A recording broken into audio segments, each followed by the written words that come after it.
gente mudar. Cabeça pra cima. Hoje nós vamos debater um tema escatológico. Sempre os nossos telespectadores gostam muito.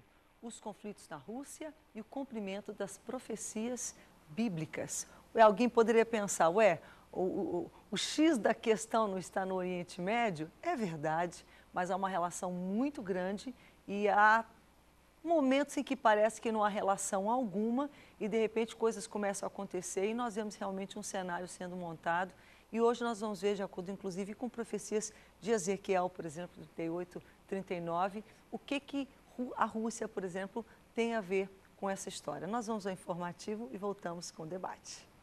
No início de 2014, os protestos ficaram mais violentos na Ucrânia, quando o governo adotou novas leis com o objetivo de frear as manifestações.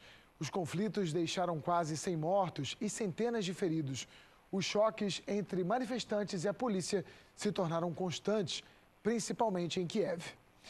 O derramamento de sangue na Ucrânia trouxe o risco de intensificar tanto os rachas internos como a tensão diplomática entre vários países envolvidos na crise.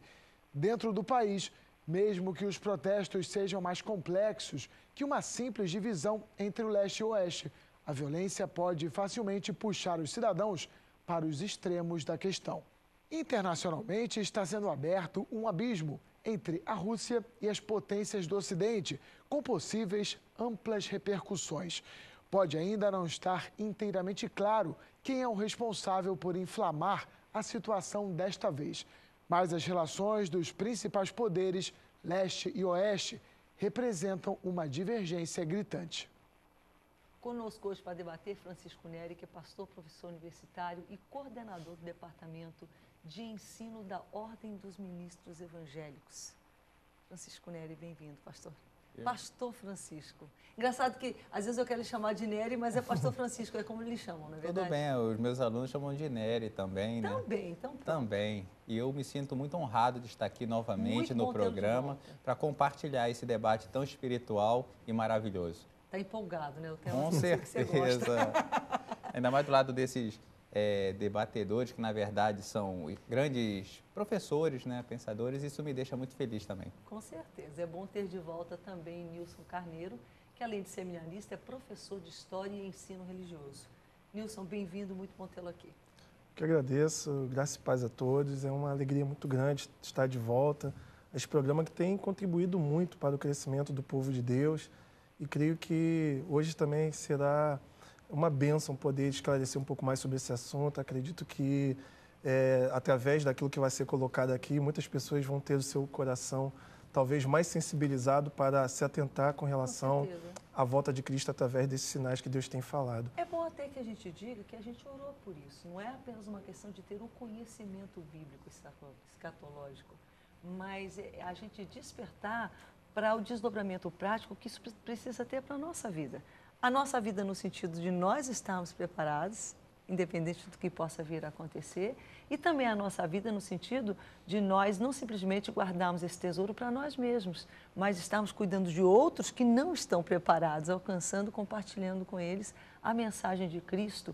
E não só a mensagem de Cristo, porque a gente geralmente vai mais pelo amor, pela misericórdia, pelo perdão, mas tem esse outro lado também. Então, ninguém quer assustar ninguém, não. Mas está tudo na Bíblia. Então, se a gente vai pregar a mensagem toda, né, pastor Edinaldo? Tem que contar essa parte também. E você precisa saber estar informado. Para completar o nosso trio, como eu já disse, você já sabia, né? Pastor Edinaldo Carvalho, que é pastor da Assembleia de Deus e palestrante de escatologia. Pastor, muito bem-vindo, muito bom tê-lo de volta.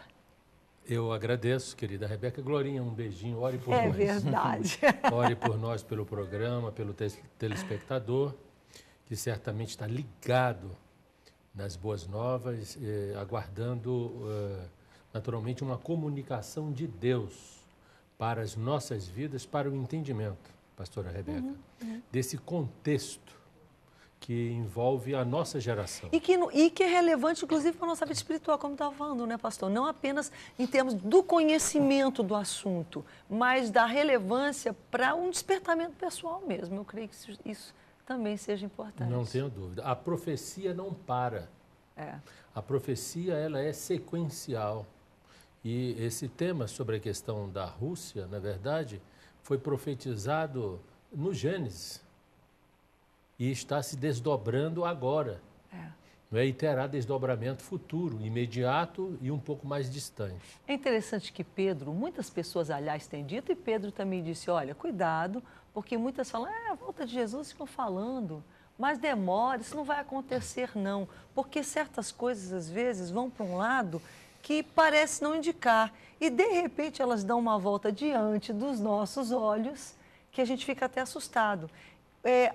O que leva os senhores a crer? Vamos logo ao X da questão, então. Por exemplo, as profecias contidas em Ezequiel, capítulo 38, 39, falando de Gog e Magog. O que isso tem a ver com a Rússia para vocês? O que os leva a concluir que quando se fala de Gog e de Magog, os países do norte, está se falando especificamente, por exemplo, da Rússia?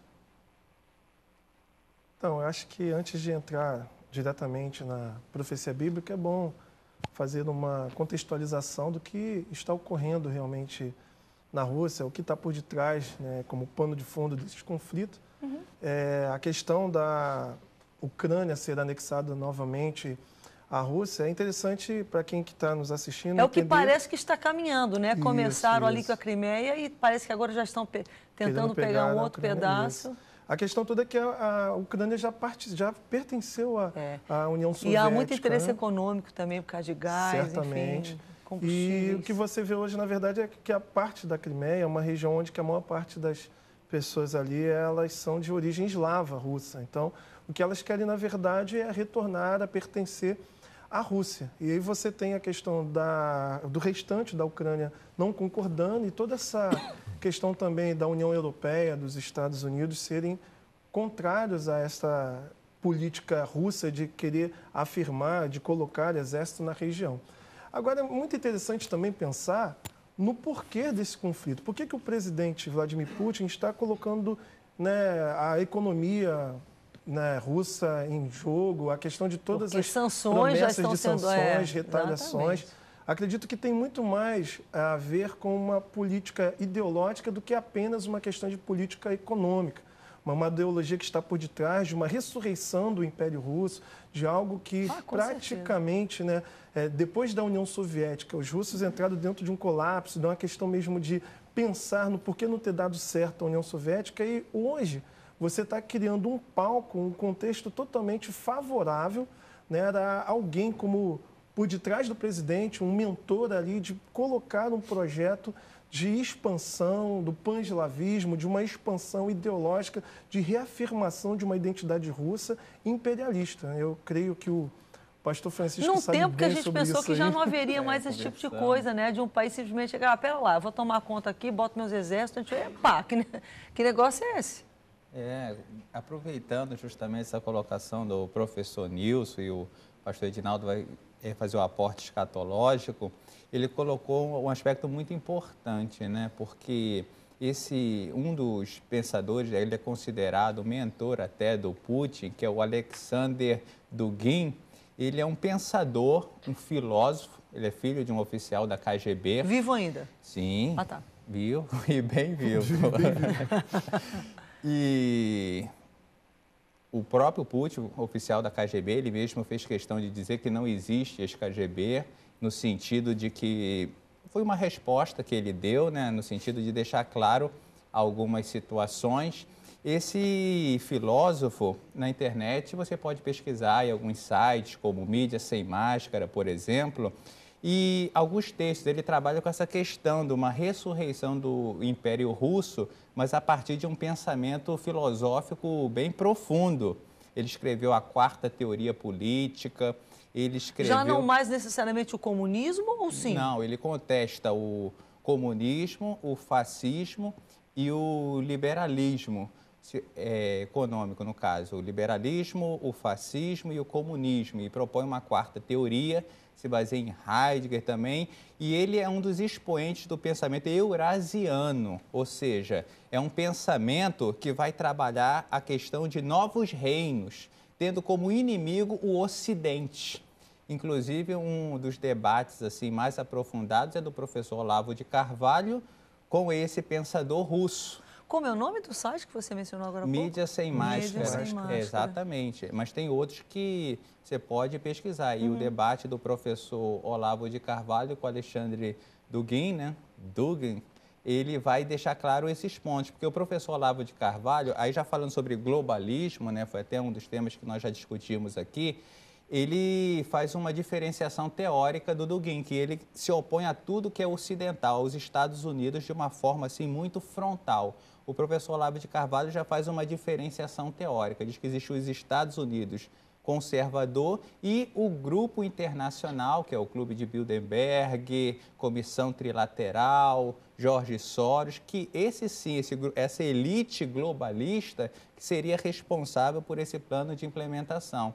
Então, você vê, como o professor Nilson bem colocou, existe uma luta ideológica, né? Churchill tem uma frase que diz que as lutas do futuro não seriam lutas apenas de países contra países, exércitos contra exércitos. Seriam lutas de mentes contra mentes, ideologia.